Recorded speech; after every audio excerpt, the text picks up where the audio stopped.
Hola a todos, bienvenidos a su podcast Auténticos Líderes de Proyecto. El día de hoy vamos a conocer a una Project Manager con experiencia en diversas industrias, desde incrementar la participación de mercado de chicles en México hasta mejorar la educación temprana en Australia.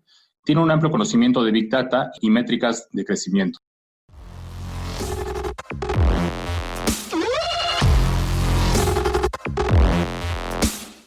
Hoy está con nosotros Victoria Mardueño, PMP número 4577, certificada en 2008. Victoria, un gusto saludarte y gracias por aceptar la invitación. Hola, un gusto estar en este programa. Victoria, me platicabas que realmente no estás ejerciendo como PMP, pero tienes una certificación como PMP. Entonces, me gustaría conocer tu historia, cómo llegaste a certificarte como PMP y el por qué decidiste en algún momento pues no ejercerla directamente. Sí, yo inicié mi profesión como administradora, estudié administración en la UNAM y bueno, tenemos una formación integral, es decir, estudiamos la parte de operaciones, mercadotecnia, finanzas, etcétera. Y mi primer trabajo de tiempo completo fue en el área de administración de ventas en una empresa de consumo masivo en Mondeliz. Entonces ahí prácticamente lo que yo hacía era no revisar qué era lo que estaba haciendo la fuerza de ventas, sino cómo lo estaba haciendo. Entonces, una empresa de consumo masivo tiene pues una fuerza de ventas muy grande por todos los canales de distribución que maneja. Nosotros manejábamos alrededor de 1,300 representantes de ventas a nivel nacional y bueno, teníamos un equipo que se encargaba de ver qué hacía y cómo lo hacía. Posteriormente se empezaron a implementar proyectos dentro de la fuerza de ventas para mejorar sus indicadores. Aquí fue donde yo me empecé a involucrar en el tema de administración de proyectos, o sea, con el conocimiento que yo tenía sobre la operación de la fuerza de ventas, me invitaron a liderar la parte de la fuerza de ventas para estos proyectos, es decir, desde la producción hasta que llega al cliente final, pues toda esta administración u organización necesita de un administrador de proyectos que vea cómo todas estas funciones se integran. Entonces fue así que yo empecé a ver, pues así, a trabajar en la parte de administración de proyectos para la fuerza de ventas, el qué estamos haciendo, cómo lo vamos a hacer, cómo lo vamos a implementar, todos los cambios y mucho la parte de control es una vez que se implementó el proyecto, pues bueno, qué impacto tuvo dentro de la operación. En esta empresa que nos platicas, ¿fue en la primera vez que tuviste contacto con la parte formal de administración de proyectos y posterior a esto, estuviste en otra empresa o solamente fue ahí donde ejerciste la parte de administración de proyectos? Sí, solo estuve ahí, fueron 3 años y medio. De hecho, esa fue la parte que yo puse como experiencia antes de hacer mi certificación. Después de ahí me moví a otra empresa justo en la parte de administración de ventas, pero ahí ya no llevaba proyectos, ahí llevaba más una parte como de change management y de políticas y procedimientos. ¿Cuál fue la decisión de ya no continuar con la parte de gestión de proyectos? ¿Fue algo que se te presentó o realmente tú buscaste ya no seguir en esta parte de proyectos directamente? Pues ahí fue más bien una oportunidad de crecimiento, o sea, en la empresa en la que yo estaba trabajando, a pesar de mis actividades, ya no hubo como un desarrollo profesional, pues sí, de crecimiento. Entonces yo me cambié a esta otra empresa, que es Volvo, ahí estuve un año y bueno, de ahí se me metió la idea de irme a estudiar al extranjero. Entonces estuve de hecho estuve un poquito menos de un año y de ahí me fui a estudiar una especialidad en administración de proyectos a Australia, a Melbourne, Australia. Entonces ahí fue donde me especialicé un poco más en administración de proyectos. Cuando terminé el curso hice mi examen para la certificación, pero bueno, yo estaba viviendo en Australia, entonces de repente buscar trabajo como extranjero en Australia no es tan sencillo, entonces ahí más bien tomé la oportunidad que se me presentó. Yo desde luego, al tener la certificación y tener el conocimiento, los estudios, etcétera, busqué la parte de administración de proyectos, pero realmente me salió una oportunidad en una startup y en una startup pues, le entras a trabajar de todo. No eres como tal administradora de proyectos ahí o sacas el día a día prácticamente. Ok, entonces déjame entender un poco. Tú estabas en una empresa donde iniciaste en la parte de administración de proyectos, luego te sale la oportunidad de irte a Australia a especializarte y estando allá te certificas, ¿cierto? El examen lo hice aquí porque en el momento en que yo encontré trabajo en Australia, tienes que salirte para que te tramiten la visa de trabajo. Entonces yo tuve como un break en el que regresé de Australia a México, hice el examen aquí, me certifiqué aquí y luego me regresé a Australia. Ok, ¿y en Australia estuviste practicando la parte de administración o ahí fue donde te integraste a la startup? Sí, ahí fue mi primer contacto con el área de tecnología en una startup. Ok, y ya de ahí en adelante entiendo que ya has ejercido algunos otros cargos, pero ya no directamente relacionados a estar liderando proyectos. Es correcto. Ahora cuéntanos, ¿qué extrañas de la parte de gestión de proyectos en el tiempo que estuviste sobre ello? ¿Y qué es lo que realmente no te gustó de la parte de gestión de proyectos cuando lo estuviste practicando? Creo que cuando tienes un equipo de alto rendimiento cuando administras un proyecto, o sea, los resultados a los que llegas son muy buenos. En cuanto al resultado como tal del proyecto, así como el aprendizaje que tienes incluso de las diferentes áreas que se involucran en el proyecto. Cuando yo estaba en Mondelez, pues aprendí mucho del área de IT, de finanzas, de operaciones, de la distribución, etcétera.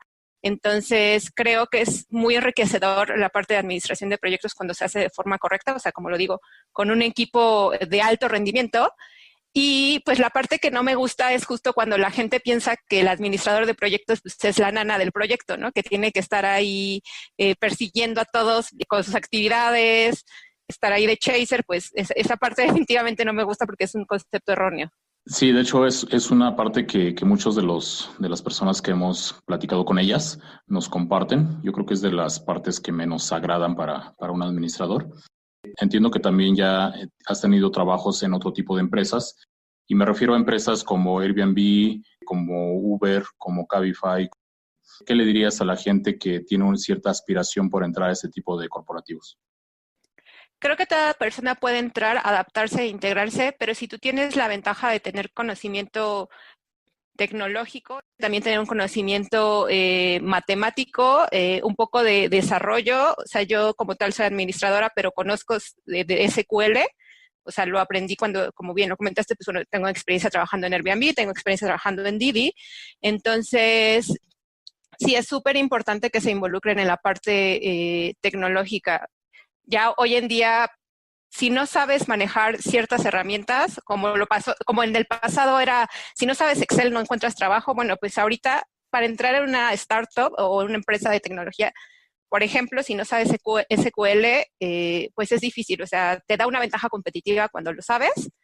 Y creo que también la parte de que tenemos que ser más competitivos a nivel México, porque ya en esta etapa de globalización, pues aquí ya puedes competir con personas de todo el mundo sin que ellos siquiera pisen el país, ¿no?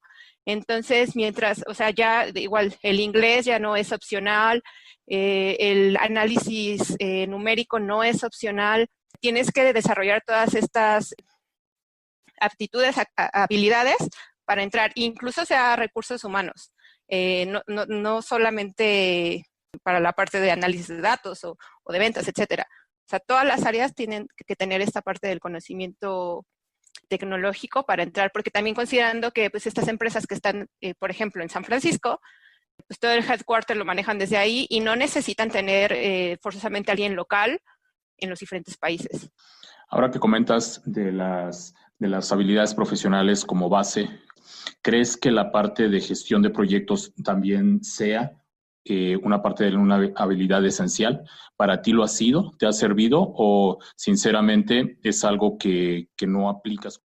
No, yo creo que sí lo aplicas. O sea, cuando tienes una formación en administración de proyectos, te da un conocimiento integral de todo lo que está a tu alrededor. O sea, desde los stakeholders, la parte de riesgos.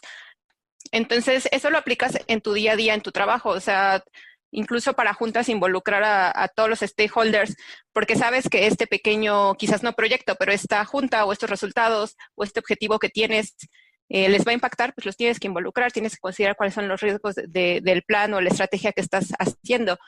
Yo creo que te da una formación integral. O sea, sí te ayuda. Quizás no lo hago como tal, como desde la teoría de que tengo un risk control, pero sí lo pienso. ¿Crees que esta habilidad se debería de permear a las gerencias, a las direcciones, a la gente como tú? ¿O que realmente debería de existir como tal la figura de que administres proyectos dentro de las empresas? Pues yo creo que realmente depende de la necesidad de la empresa. O sea, por ejemplo, un evento, ¿no? Si quieres organizar un concierto en el Foro Sol, pues definitivamente necesitas un administrador de proyectos. ahorita se está dando mucho toda la parte, pues a partir de COVID, muchas empresas están implementando proyectos de transformación tecnológica. Entonces, yo creo que sí es necesario y desde luego, pues mientras más habilidades puedas tener en tu carrera profesional, independientemente de tu profesión, pues más vas a tener como fortalezas y más fácil te va a desenvolverte. Ahora que comentas la parte de COVID y este tema de que nos hizo empezar a trabajar desde la casa, cuéntanos cómo lo has solucionado tú con tus equipos de trabajo. Pues justo yo como trabajaba en una empresa de tecnología, yo llevaba más de un año trabajando en línea. De hecho, hubo por ahí un cambio estructural cuando yo estaba en Airbnb, entonces me cambiaron de jefe. Yo a mi jefa nunca la conocí, o sea, siempre trabajé en línea, entonces para mí no es como una novedad. O sea, para mí no ha sido difícil, porque pues, al trabajar en una empresa de tecnología y al tener una competencia global, pues es muy común trabajar en línea. Creo que no te pregunté y fue una omisión mía, pero realmente, ¿qué es lo que haces tú dentro de estas empresas? ¿Y estás involucrada en qué área? En mi trabajo actual, en la parte de Didi, estoy llevando la parte de Customer Experience, todo el análisis de procesos y data mining.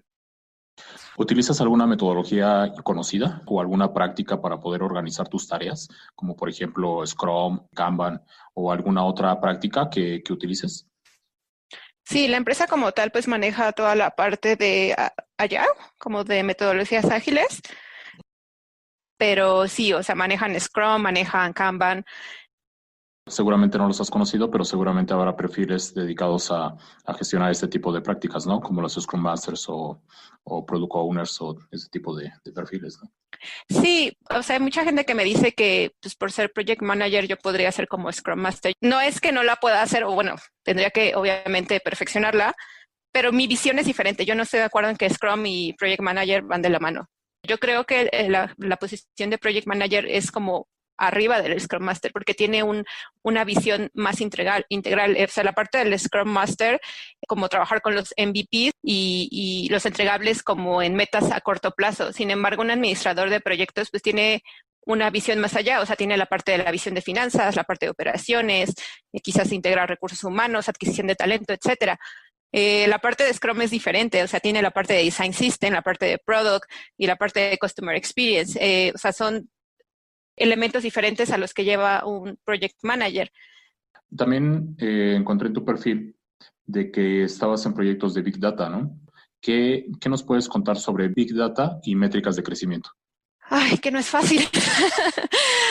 Bueno, o sea, justo como, como mi background no es de data science o muchas carreras de matemáticas o etcétera, o sea, como toda la parte de algoritmos, ese no es mi background. Entonces, o sea, en mi experiencia personal yo me tuve que adaptar. Definitivamente es relevante, te da mucha visión de qué es lo que está pasando y cómo puedes actuar, cuál debe ser tu estrategia.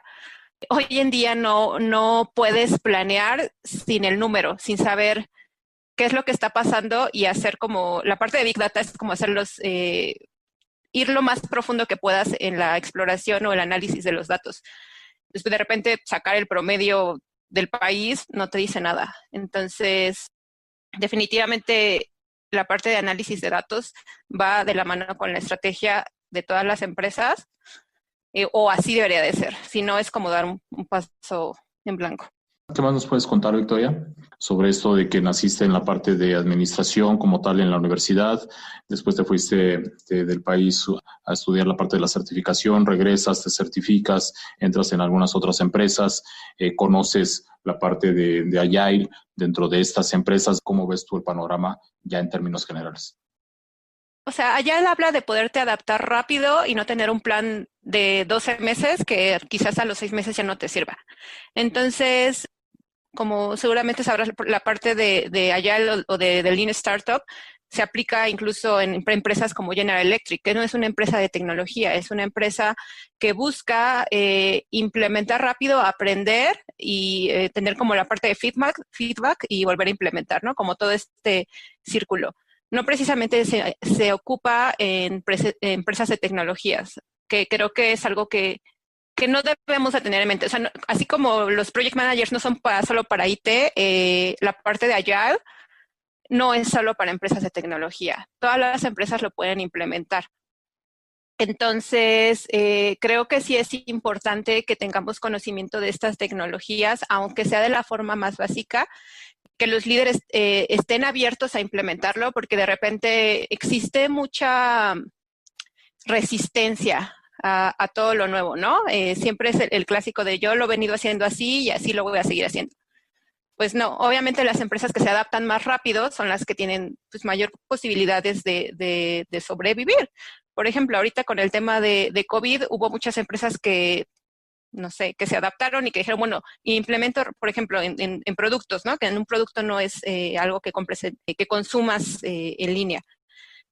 La parte de ropa, zapatos, no sé, hubo muchas empresas que no tenían venta en línea, ¿no? Entonces dijeron, bueno, pues me adapto, ejecuto algo rápido, hago mi MVP, que es mi Minimum Viable Product, y así lo voy iterando.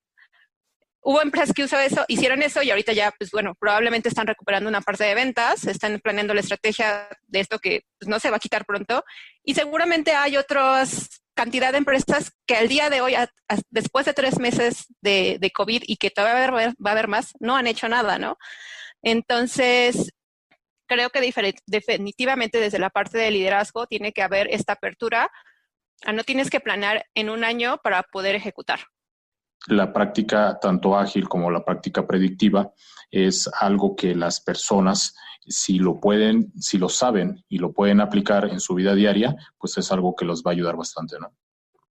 Sí, totalmente de acuerdo. Nuevamente, o sea, me gusta enfatizar que no es solo para una profesión, o sea, no es como que recursos humanos no se puedan meter en esto o finanzas. Creo que es algo que sí todos debemos de tener la apertura de intentarlo. A Victoria la podemos encontrar en LinkedIn como Victoria-Mardueno-PMP. Victoria, un gusto conocerte y para cerrar, un comentario final y una referencia bibliográfica para la comunidad, por favor. Bueno, pues muchas gracias por invitarme, un placer. Ha sido muy interesante para mí el tener esta conversación. Y bueno, el libro que les podría recomendar es The Lean Startup, de Eric Rice. Justo en este se describe como toda la parte de mejora continua. Aparte, habla mucho de startups y de entrepreneurs, pero justo este mismo libro o esta metodología es la que mencionaban que es la que mencionaba que se aplica en General Electric. Entonces, es súper importante leerlo y de preferencia en inglés. Victoria, muchas gracias por tu tiempo. Seguimos en contacto. Por hoy es todo. Recuerda que en Auténticos Líderes de Proyecto nos dedicamos a conocer a los verdaderos líderes que se encuentran dentro de los proyectos. Agradecemos a Formatalento by Projector por esta iniciativa. Y te invito a que visites mi perfil en formatalento.com/Hugo, donde encontrarás un botón con la etiqueta podcast. Dale clic y déjame tus datos para conocerte. También encontrarás la sección con información de los diplomados de este año. Nos escuchamos el siguiente capítulo, donde vamos a tener como invitado a un mexicano reconocido internacionalmente como coautor de la guía PM4R Agile. Hasta el próximo capítulo.